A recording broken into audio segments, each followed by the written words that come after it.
क्या खतरा हमारे बच्चों के लिए गुमनामी में बढ़ रहा है? क्या खतरनाक जानवरों के मालिक और प्रशासन समय पर कार्रवाई करने में विफल हैं? आखिर कब तक मासूमों की सुरक्षा केवल दुआओं पर निर्भर रहेगी? दिल्ली हाईकोर्ट ने इस गंभीर सवाल पर सख्त रवैया अपनाते हुए 23 नवंबर को हुए पिटबुल कुत्ते की घटना की गंभीरता पर केंद्र सरकार, दिल्ली पुलिस और दिल्ली नगर निगम MCD को नोटिस जारी कर 4 सप्ताह में जवाब मांगा है। 6 साल का मासूम बच्चा जो अपने घर के बाहर खेल रहा था, अचानक पिटबुल के हमले का शिकार हो गया। पिटबुल ने बच्चे पर इतने खतरनाक तरीके से हमला किया जिसे देखकर हर किसी का दिल दहल जाए। पिटबुल ने बच्चे का कान काट लिया, फिर अपने जबड़े से बच्चे को सड़क पर घसीटा। आनन फानन में बच्चे को गंभीर हालत में सफदरजंग अस्पताल में भर्ती कराया गया। खैर, ये कोई पहली घटना नहीं है। देश के अलग अलग हिस्से से ऐसी तस्वीर कहीं न कहीं से सामने आ ही जाती है। कभी पार्क में खेलते बच्चे, कभी राह चलते मासूम खतरनाक कुत्तों का शिकार बने हैं और सवाल उठता है कि जिम्मेदार कब कानून को सख्ती से लागू करेंगे। घायल बच्चे के पिता दिनेश कुमार रॉय ने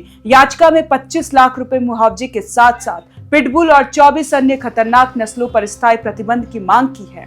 याचिका में यह भी कहा गया कि वही पिटबुल पहले भी कई बच्चों और बड़ों पर हमला कर चुका था और इसकी शिकायतें पहले भी दर्ज थी, लेकिन ना तो पुलिस और ना ही नगर निगम ने कोई ठोस कार्यवाही की। इस घटना ने एक और सवाल खड़ा कर दिया है कि क्या कानून और प्रशासन समय पर कठोर कदम उठा रहे हैं या मासूमों की सुरक्षा केवल कागजों तक सीमित रह गई है। अगर शिकायतें पहले दर्ज थी तो फिर कार्रवाई न होना सिस्टम में कितनी गंभीर खामियों को दर्शाता है। याचिका के वकील अवध बिहारी कौशिक ने कोर्ट को बताया कि मई 2024 में केंद्र सरकार ने 24 खतरनाक कुत्तों की नस्लों पर प्रतिबंध के लिए सुझाव मांगे थे।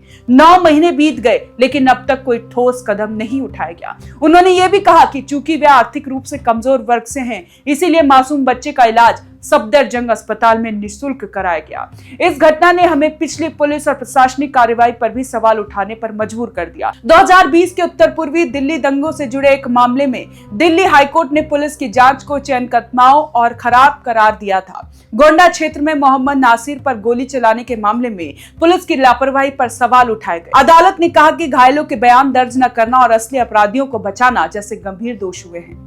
इससे साफ होता है कि न केवल खतरनाक जानवरों के मामलों में बल्कि गंभीर हिंसा और अपराधों के मामले में भी प्रशासन की जिम्मेदारी पर सवाल उठना लाजमी है। जब सिस्टम दोषपूर्ण हो तो आम नागरिक की सुरक्षा कैसे सुनिश्चित होगी? दिल्ली हाईकोर्ट ने इसी गंभीर सोच के साथ राष्ट्रीय राजधानी में दोषियों की माफी और समय पर रिहाई से संबंधित नीतियों के कार्यान्वयन की निगरानी शुरू की है। मुख्य न्यायाधीश देवेंद्र कुमार उपाध्याय और न्यायमूर्ति तुषार राव गोदले की पीठ ने सुप्रीम कोर्ट के निर्देशों के अनुपालन में स्वतः संज्ञान याचिका शुरू की। 4 नवंबर को सुप्रीम कोर्ट ने निर्देश दिए थे कि संबंधित हाईकोर्ट के मुख्य न्यायाधीश स्वतः संज्ञान यानी रीट याचिका दर्ज करें और एक डिवीजन बेंच गठित करें जो संबंधित राज्यों की माफी और समय पूर्व रिहाई नीतियों के क्रियान्वयन की निगरानी करे। इसके लिए प्रगति की जानकारी हाईकोर्ट को शपथ पत्र के माध्यम से दी जाएगी। लेकिन सवाल यह कि क्या प्रशासन और सरकार समय पर कठोर कदम उठाएंगे ताकि मासूम बच्चों और आम नागरिकों की सुरक्षा सुनिश्चित हो सके? क्या खतरनाक जानवरों और हिंसा से जुड़े मामलों में सिस्टम की कार्रवाई में सुधार होगा या यही हालात भविष्य में फिर दोहराए जाएंगे?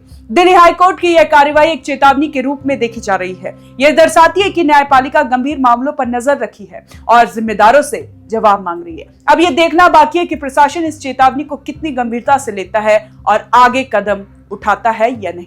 वही सवाल फिर से दोहराया जाता है, क्या हमारे बच्चों की सुरक्षा केवल दुआओं पर छोड़ दी जाएगी या अब समय आ गया है कि कानून और सिस्टम उन्हें सच में सुरक्षित बना पाए?